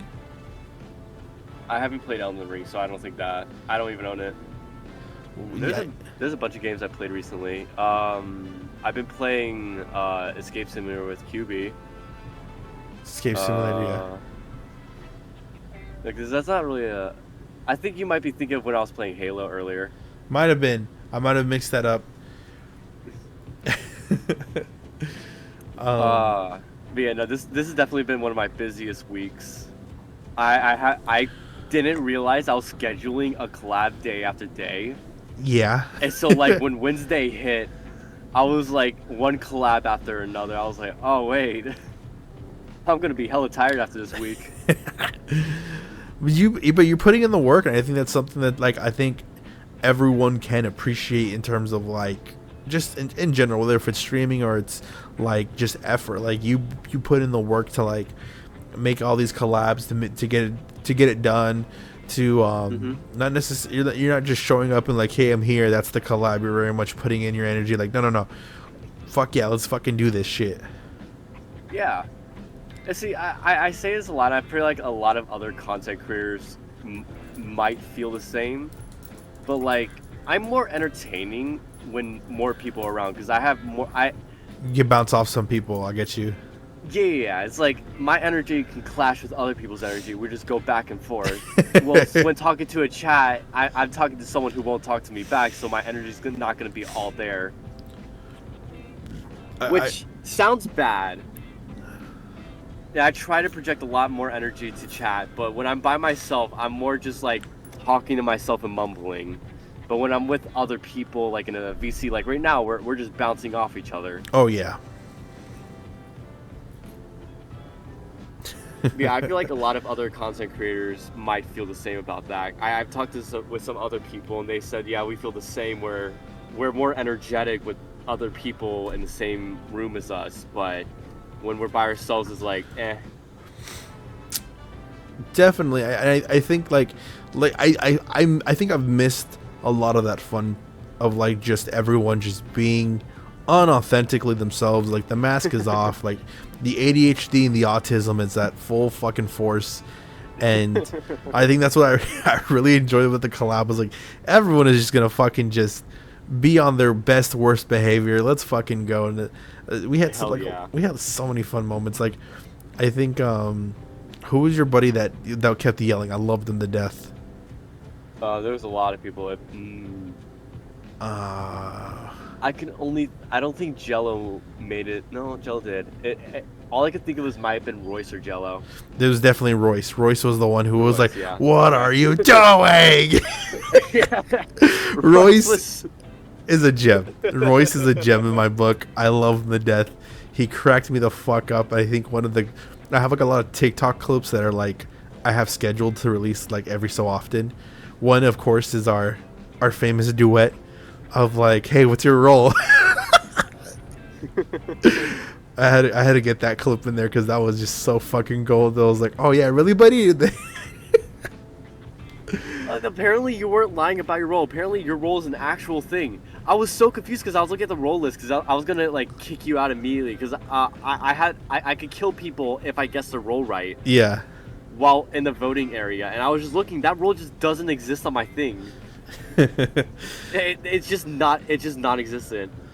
If it did, I probably would have got myself killed though, because I think if I guess wrong, it kills me, not you guys. I think it backfires, but that was only because like I think the last game I was that role, and I was like, what the fuck do I do with this one? And then when I had seen that I get given me sheriff, I was like, well, howdy partner, we're about to have ourselves a fun time. And then of course, go. Sorry, I interrupted. No, you. what were you gonna say? I was gonna say I should have guessed wrong because like if I did, it would have made people like, oh, there's an assassin in here. I genuinely, I love one of the things I love about games like that is like I was like I'm gonna play everything wrong on purpose, just to fucking make everybody's life more difficult, and no better was that when I acted like a fucking imposter. I was the good guy, but I acted like an imposter. I was like, oh, Omega, you're gone. Oh no. No, you caught me off guard when you killed me. I really wasn't expecting it because I was spamming my kill button on you while we were talking, which is why I was mumbling. Yeah. You'll notice if I'm trying to focus on something, you'll hear me mumbling if I'm like not focused on our conversation. Yeah. And right as my kill button lit up, I got sliced in half on my screen. I'm like, oh, I see. Wait a second, I'm the imposter. It was the best thing ever, just because like the second you're like, hey, what's your role? I was like, Yeah, I got me one. I got me a person who's trying to figure out what I am. And then of course, the worst part of that whole thing was Royce was the first one like, Stony, it had to be you. You were the last one talking to Omega. I was just like, did no one really just think maybe I killed them? I felt so bad. She got voted out too. And I was like, oh, this was all a joke too, because I had said at the end, I was sheriff. I was the sheriff. This was me killing an imposter. I'm just fucking with everybody. I felt so bad for Dry because like every time Dry was the imposter, I killed her. No, every time it was like Dry would take one wrong step, I was like bam, or I think Royce, you weren't there for that part, but Royce was saying, Stony said quack. Stony said quack. I'm like, okay, I can take care of that. I killed right in front of Royce, and I got voted off because of that. Oh my god! I think one of my favorite clips. And you're involved in this. I am not involved in this. I think it's me and Hordling. We were both the lovers, and she got killed. Oh yeah. And I fucking died right away. I was like, this bitch got us killed. And there's a scene right before you kill Royce, and he goes, Omega! And then he screams, and then he goes, I gave him a kiss and everything, and he betrayed me. It was just so perfect. I was just like, oh, this has to be clipped. This is like the best interaction I've ever heard. See, I love doing like collabs with like multiple people because the most chaotic shit happens. Oh yeah. And that's why I want to do like a 15-person Among Us collab. Or I attempted to. People apparently have different time zones. Fucking time zones. Because what I wanted to do originally was get 15 people in one area, have voice chat so people could just talk around. The most chaotic shit will happen. Yeah. And then just straight up have max tasks, minimum freaking imposters on the biggest map in the game. That's Airship, right? Or is it? Yeah, that's Airship. Okay. And no one spawns in the same area too, so it's like very funny. Ugh. And so that's what I wanted to do last week. I don't think I'm gonna be able to do that unless I find people in the same time zone as me or general time zone. I think maybe it's better scheduling. Like if we have like a timesheet, that way people can have an idea of like, okay, on this timeline at this time frame, we're gonna be playing these 2 hours, this and this. And that way it gives people and it gives enough people an idea of like, okay, so I can make it to this time, and that time, but I won't be able to make it to this time. Yeah. One thing we gotta play eventually too is Uno, bro. I have Uno. If you ever want to play it, hit me. Oh, dude. Uno's the game where it's like, I want to hate everybody, but I also want to hate the fucking computer because no one can fucking win. Like, Uno is the one game where it's like, it really is, do you want to get fucked now or you want to get fucked later? Eventually someone's going to win, but it's up to you. Do you want to be petty or do you want to fucking, do you want to win? I was playing Buckshot a few months ago with the Misfits. Uh-huh. And because it's a running joke that I'm Anji's kid. Yeah. And so Anji shot himself and it just clicked. And Anji looked at me in the game and was like father, like son. And you're like, I was like, you know what? I'm not even gonna use any of my items. I just cocked the gun and I just shot myself and I was out of the game. I was like, well, yeah, that makes sense. That's fucking wild. See, like those are the best moments to capture when when the people are like, this is not. When people go like, that's not how you play, and you're like, no, this is how we play. Yeah.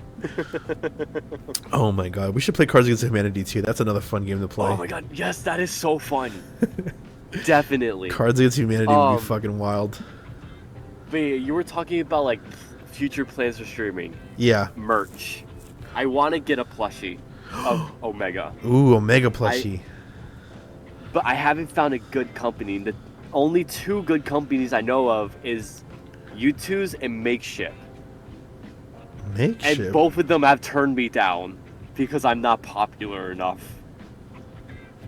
Makeship's like that new one that makes like toys for content creators.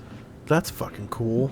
See, I think eventually, I think somebody is doing it now, but I think what would be really cool is eventually seeing, you know, of maybe it's a dumb concept, but I think it'd be cool seeing like a VTuber trading card series. Yeah, that is a thing. It's almost out. It has a Kickstarter and it's about to release soon. It's called Void Rift. It starts with a. Hold on, I'm in their Discord server. Ooh. Hold on. I'll tell you the name in a second. Rift Runners. Rift Runners. Rift Runners TCG. TCG. But like that's what I'm talking about. That's gonna be fucking fun. Are you even if it's not even like put into like a table card game like applicable, like if you treat it like baseball cards, that's the joy. Imagine like you're like, I have a fucking early model Iron Mouse. I'll trade you for like that fucking early model fucking Centrea, and you're like, oh my god, early model Centrea, like first gen. That's rare as hell. Like that's what I'm waiting for. Like that's gonna be fucking rad. I know, cause like, could you just imagine like walking like in the mall or something? You just overhear a conversation being like, God, I really want to get let's say a random VTuber, Iron Mouse. Let's use Iron Mouse as an example. It was like, I can't wait to get Iron Mouse. I keep on trying to pull for her, and I just can't get her. It was like, I got an Iron Mouse. I have 3 of them. I could trade you for what's that scientist one I'm following? Is it Dr. What's Allen? her name? Oh. Yummy. Yummy. Okay. Yeah, it's like, I'll trade you Yummy for Iron Mouse, and they're like, oh yeah, I have Yummy. Like, could you just imagine that conversation? You're just like talking about trading people. Just like, imagine that just out of context. Yeah, I think it's a game that kids and human traffickers can all play together. Oh man, I'm surprised. Sorry. I was gonna ask you this, and I don't mean to make it personal, but like, did you like? Is your family like very like not just tight knit, but like, are you guys like mostly into like the same kind of things? Kinda. Like, we all have things we're into, and we all share that similarities, but we're not like all into the same exact things. So like, me and my brother, we enjoy video games while everybody else doesn't, or well, my dad does too. My mom enjoys Supernatural, which is why I have in common with her. Me and my mom have the same sense of humor, which is watching people cry in pain. Oh god. But yeah, I would say so. I only ask because like I like seeing dynamics of people that have like very similarities in their families, like because I call them D&D families. I'm like, Stoney's family is a D&D family where like they all love like Dungeons and Dragons. Like her dad like loves Dungeons and Dragons. He got her mom into it, and then her little sister into it, and her, of course, she's into it. And I'm like, dang, like that's so cool. You guys have like a whole family. And then like, yeah, like I remember playing this edition with my dad, and my dad prints the figurines. We paint them together. He makes a 3D model set. I'm like, dude, that's fucking cool. Like that's a family I wish I had. Honestly though, no, the only people in my family that likes D&D is one of my brothers and my mom. Though I would say it's probably enough to start a campaign. Thank you for the idea. Huh? Yes. Yeah. I was saying thank you for the idea, because now I'm gonna go talk to after this I'm gonna go talk to my mom and brother, being like, we should do D&D together. A D&D family night. That's what I was like. D&D is such a fun thing to fucking just throw people. I think I had the luxury of having friends who are like, have you ever played D&D? And I was like, no. Like, do I need to like have like a sheet or something? Do I need like a table? And like, well, you need a sheet, but we can help you make your character. Like, we can work something together, and like it's so fucking cool. And especially like, I don't know if you ever watched like Critical Role's stuff. I have. Like, all of that just makes you go like, dude, D&D's fucking rad. It is. I have 2 books. I have the Player's Handbook. I forget what the other one I have. It's in my secret drawer where nobody knows where stuff is. Was it I have a the 2014's player handbook? Yes. Nice. It's just 5th edition. I don't have the new one. Me personally, I don't like how they changed the rules in the new one. Yeah. Like, don't get me wrong. They made the classes and races slightly better, but the rule set is I don't like the rule set. Yeah, I think that's the hard part of being a D&D fan is like you really have to play, like, you basically have to play what you love of the game and like not necessarily disregard what you don't love, but like always take it as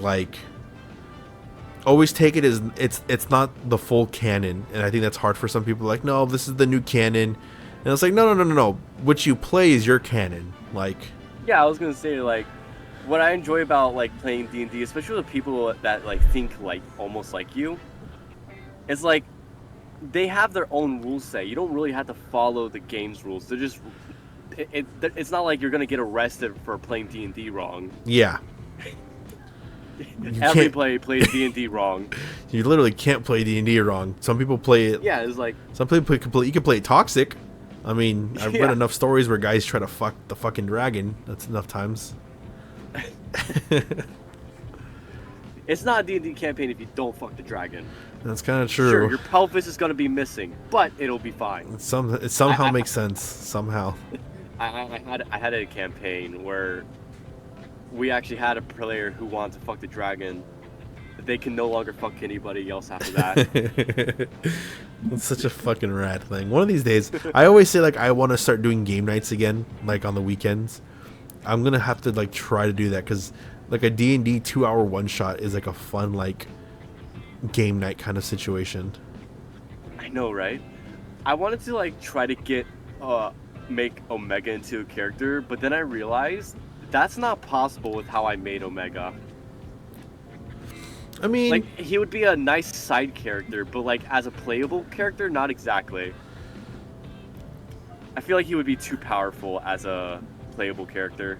I mean, like if you gave him all his powers at once, yeah. But again, I think that's the beauty of writing the story. You can give Omega's like base power, like his thing for a minute, and then as he levels up in that world, he gains new abilities. Yeah.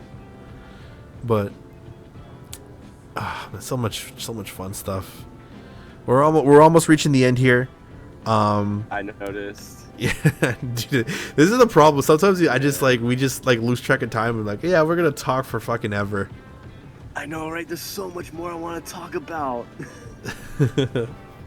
There's so little time. When did 2 hours become 5 seconds? That's kind of how it feels. So like especially when like I have like fun with the guests, I'm like, the time's gonna go by faster, isn't it?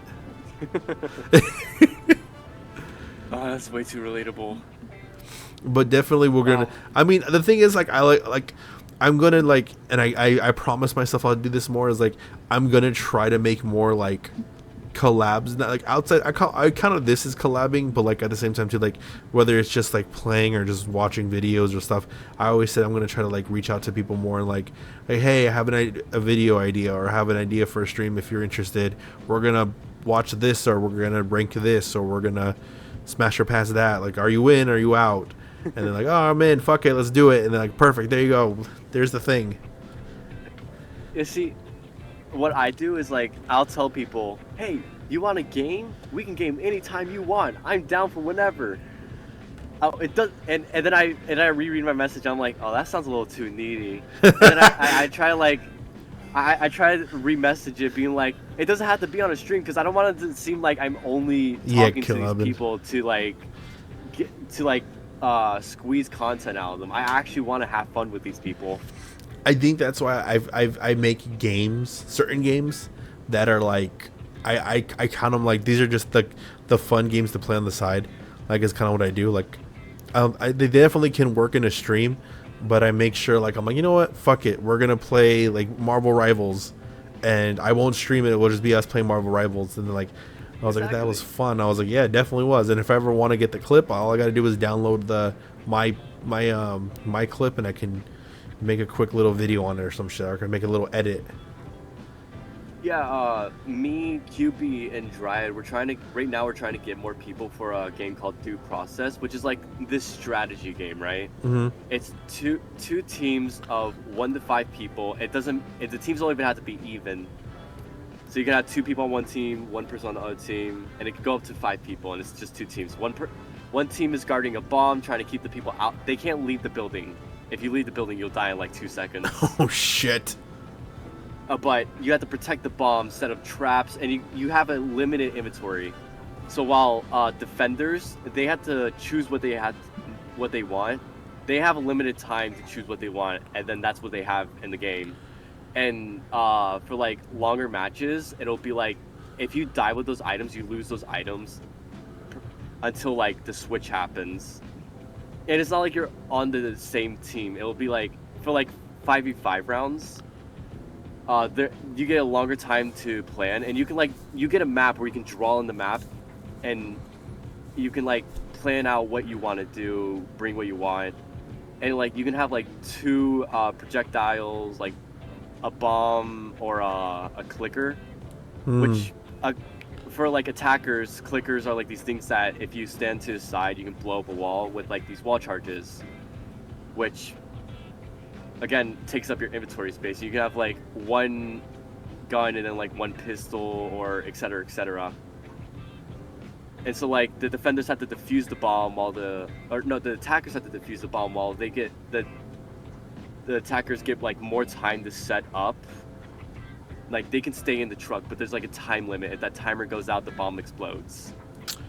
It's a very fun game. If you ever want to play it, ever need a collab, I would say we've got a collab server up. We need more people. I have to look into. I have to get the game. 2, I have to look. Oh yeah.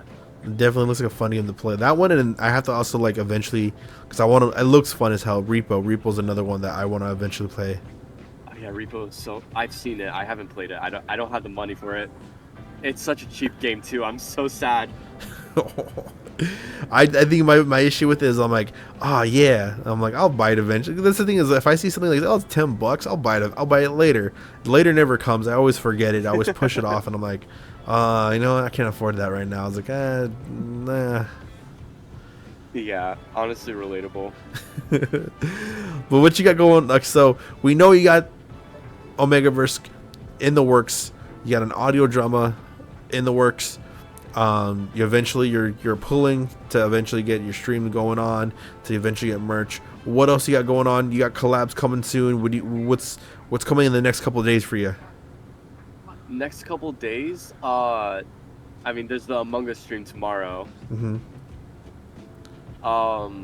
What else? I haven't played anything else outside this week. Like every Wednesday and Sunday, me and QB will stream puzzle games.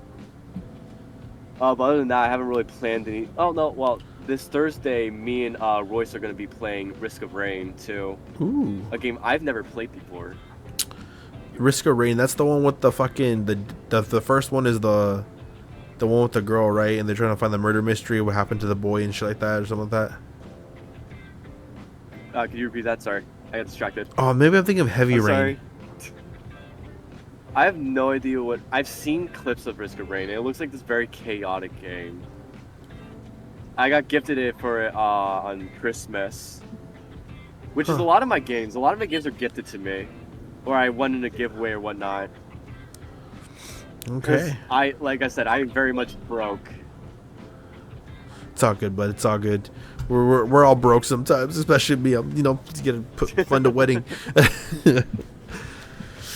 But so we got awesome. Like, we're gonna try, because I don't think we're crossing tomorrow. I think we're crossing on Monday. We'll see. We'll try to make it to the Among Us collab as well. But you got fucking a whole plate. You got Thursday with Royce. You got Wednesdays and Sundays with QB. Dude, I'm very, very happy that you came on the show. I love your content. I love being able to watch your streams. It's always a joy. Huh? I said right back at you. Thank you. I think I think I'm happy that I was able to stumble upon you. I think you've given just you've given me you've only confirmed why allowing my guests to guide the raid is the best thing in the world, because not only does it give me a new person to watch, it just gives me a whole new kind of, not necessarily community, but it gives me a new look into somebody else's community, because you and your group of friends are just the fucking funniest people that I get to see sometimes. I will say, I made friends with, like, the people who see me usually collab with, like, again, QB, the Misfits. I made friends with them before I started streaming because I found Anji's YouTube channel one day, like 2 years ago on this month, a couple of days ago, March 13th. Mm-hmm. I have it marked down because that was like the best day of my life. Because I found his YouTube channel, I started commenting on all of his videos. I was like, oh, this guy's pretty cool. And then he was like, you have a Twitter account? I'm like, nope, I'll make one. I made a Twitter account. We started talking over there. And then I started joining these VTuber communities, and that's actually how I became a VTuber. I was just gonna be a faceless streamer. Yeah. If it wasn't for Anji pushing me, I would have just been like another random faceless streamer. I wouldn't have been Omega. I've been working on Omega for years, but like he was just a character I was just giving information to. Yeah. And now we have the glorious Omega blessing us with his presence, and always just a joy to work with. My guy, you've been a wonderful guest. Is there anybody that is live right now that you would want us to raid? Yes. Her name is Biff Chicola. She goes by Biff. She's one of my oldest friends. Sweet. Drop me like years ago. Drop me the link in the Discord. That way I can promote it in my chat, and then we can eventually go raid them. Do you have a raid message that you would like to to put out there, like a secret inside joke between you guys or anything?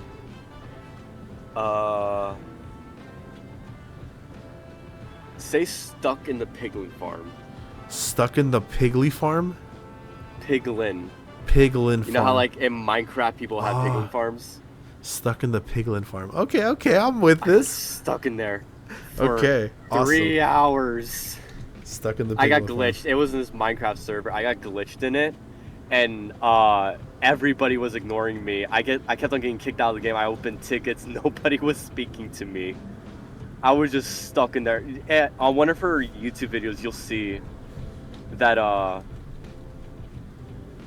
you'll see that she was like, we accidentally collectively ignored Omega for the next 30 minutes, and I was like, I know that because I saw you guys on there and I couldn't escape. But yeah, thank you for having me. I enjoyed it so very much. Thank you for coming on. Thank you for being you're just fucking such a fun vibe to hang out with, bud. Again, we will definitely we're definitely collab more. We'll play other stuff too.